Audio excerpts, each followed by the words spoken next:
Which one is first?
Can't you guess that this confident air is a mask that I wear? 'Cause I'm shy, and you make me sure. Way deep down I'm demure. Though some people I know may deny it, at bottom I'm quiet and pure. Hi guys! So nice to see so many familiar and new faces. For those of you who don't know me, hello. My name is Chloe, and welcome to Unapologetic. Now, for those of you who do know me, you probably know that I'm quite a personable person. But what you may not know is that I'm actually really shy. And I'm not exaggerating. I've always been genuinely terrified of social interaction. I'm aware that it's wrong to be as meek as I am. My chances may pass me by. I pretend to be strong, but as weak as I am, all I can do is try. God knows I try. I'm frightened and shy, and despite the impression I give, I confess that I'm living a lie. Because I'm actually terribly timid and horribly shy.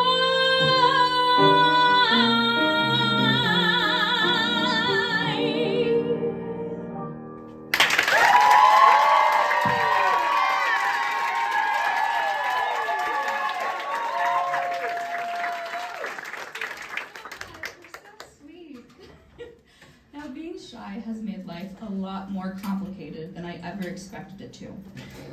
I always try to be as friendly as I can, but I can't ever seem to get past, that's me, a quick hello. And it's been like this ever since I was a kid. When I was younger, I decided I would combat my shyness by starting my own YouTube channel. I thought that if I could create a community talking about My Chemical Romance and how to do big Amy Winehouse eyeliner, then I'd have the confidence to make some friends in real life. So this led to me joining a collab channel called Life in Focus. And it was my job, my responsibility, my duty to upload videos every Friday under the name Freaky Fridays with Chloe. Unfortunately, I actually didn't go internet famous. Yeah, my career was short-lived.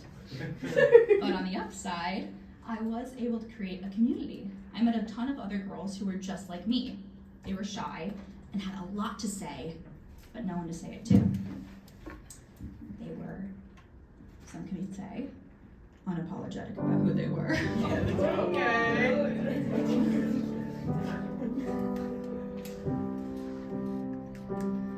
Look at you kids, you know you're the coolest. The world is yours and you can't refuse it. Seen so much it could get the blues, but that don't mean that you should abuse it.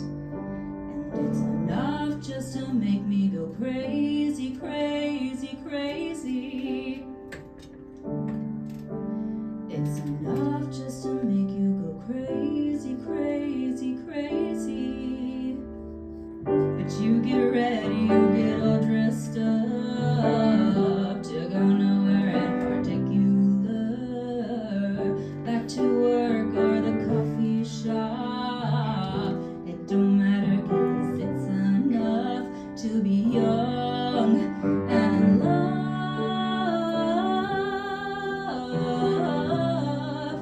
To be young and in love.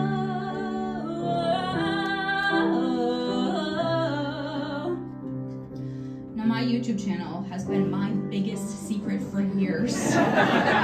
This is because the videos are still up, the channel is still up, and I cannot delete it. I don't know the password, and I don't know how to get in touch with any of those girls. In fact, this has been such a big secret that only 11 people in my life have known about this before tonight. Yeah. And 9 of them are in this room.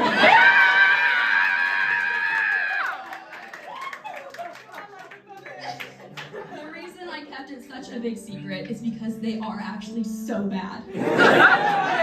Really, really embarrassing. But I can also watch them now with a sense of pride because I was so carefree in them. I was so confident about my passions and what I had to say. I had a real love for life then, similar to the one I have for life now.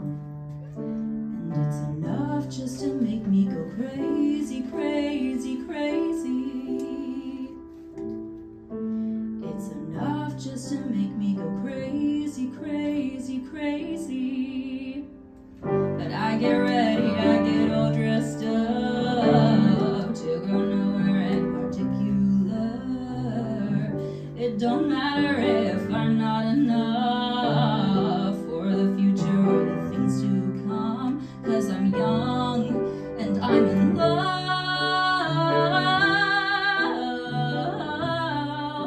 I'm young and I'm in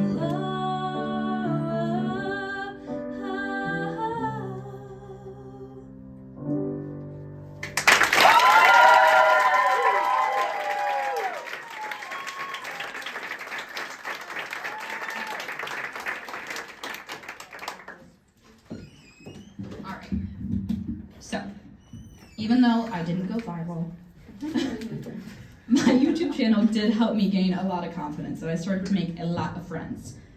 But it is a known fact that people do not always like a confident woman. Yeah? And I have learned this firsthand. If I had a nickel for every single time I've been called dumb, ugly, fat, untalented, etc., thank you. But if I had a nickel for all of those insults, I would have enough money to get myself a BBL and fix all of those flaws. But did those words hurt? Duh, of course they did. I'm not made of stone. But I also knew that they were coming from some emotionally immature little asshole who didn't know who they were dealing with. So I tell them to go to hell and move on with my life. Period. Exactly. I wasn't going to let someone mess up all the confidence that I had built up for myself. Well, actually, there's only one time I can think about when I wasn't as confident myself. When I was figuring out my sexuality. Yay! I will never forget the first time I had a crush on a girl. We sat in math class together. I was in 8th grade. She was in 9th grade. She had just moved to Michigan from New York City. She spoke French and she wore ballet flats daily. One day, we both wore an I Love New York City hoodie together, and she called us twins. I was in love. can count the years on one hand that we've been together. I need the other one to hold you, make you feel better. It's not a walk in the park to love each other. But when our fingers interlock, I can't deny you're worth it. 'Cause after all this time, I'm still into you. This crush was incredibly embarrassing, right? I was confused, I was annoyed, and I didn't have anybody to confide in. But it was worth it. She was worth it. I should be over all the butterflies, but I'm into you. And baby, even on our worst nights, I'm into you. Let them wonder how we got this far, 'cause I don't really need to wonder at all. Yeah, after all this time, I'm still into you. Well, when I realized the crush wasn't going away, I decided that I had to confide in somebody. Blogging about it on Tumblr just was not gonna cut it. So I sat my friends down and I told them. Well, some things just make sense, and one of those is you and I. Some things just make sense, and even after all this time, I'm into you. Baby, not a day goes by that I'm not into you. I should be over all the butterflies. But they didn't believe me.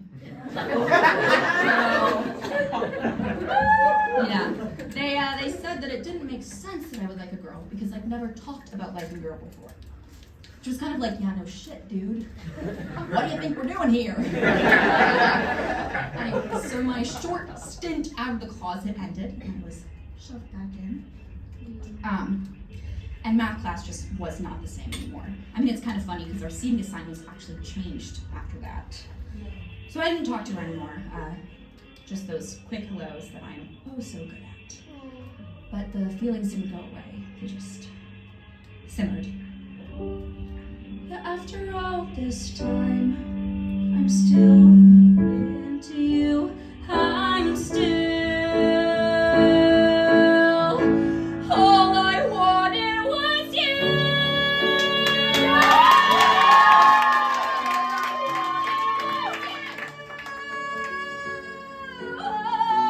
All I wanted was you. All I wanted was you.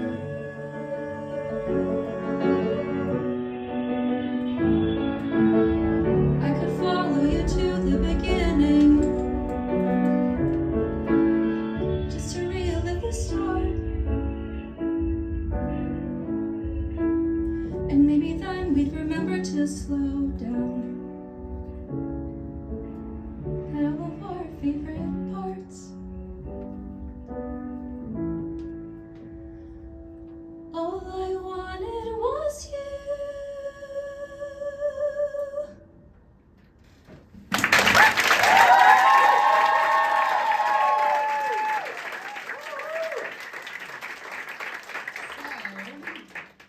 Yeah, that sucked. But don't worry, guys. I came back out a few years later to a whole new group of friends. They accepted me with open arms, blah, blah, blah. And those two girls that had shoved me back in the closet, they don't even remember that happening. In fact, when I was home over summer break after my freshman year of college, I saw both of them on Tinder. They were queer too.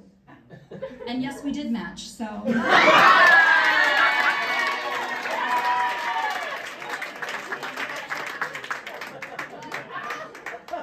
But honestly, moments like that feel like a million years ago, because I was so young.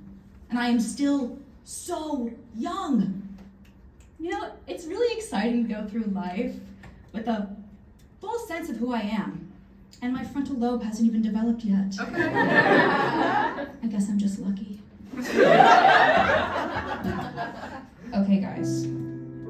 three people here tonight that I want to give a shout out to.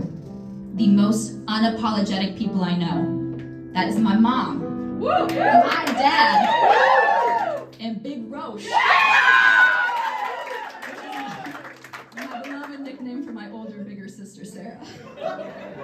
But no, these three are so unapologetic. All they care about is going on a cruise. Like, no, I'm kidding. My dad told me not to roast him tonight, so.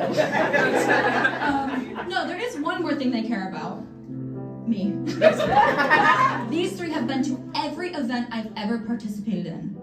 Whether it was watching me sit on the bench during basketball games, watching me win a participation award at a Kumon ceremony, or of course, singing my heart out in a play. They have always accepted loud, loving, weird, unapologetic me.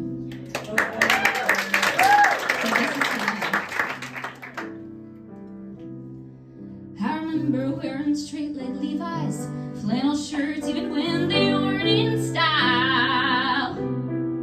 I remember singing with Roy Rogers at the movies when the West was really wild. I was listening to the Opry when all of my friends were digging rock and roll and rhythm and blues. 'Cause I was country when country wasn't cool. I remember circling the drive-in, pulling up and turning down George Jones. I remember when no one was looking, I was putting peanuts in my Coke. Well, I still act and look the same. What you see ain't nothing new. 'Cause I was country when country wasn't cool. Ooh, I was country when country wasn't cool. I was country from my head down to my boots. Well, I still act and look the same. What you see ain't nothing new. 'Cause I was country when country wasn't cool. All right, guys, so that is it for me tonight. I want to give a huge shout out to Jeff. Jeff, I give you the honor of being unapologetic. They call us country bumpkins for sticking to our roots. I'm just glad I'm in a family where we all get to choose. I was country when country wasn't cool. I was country when country wasn't cool. I was country when country wasn't cool.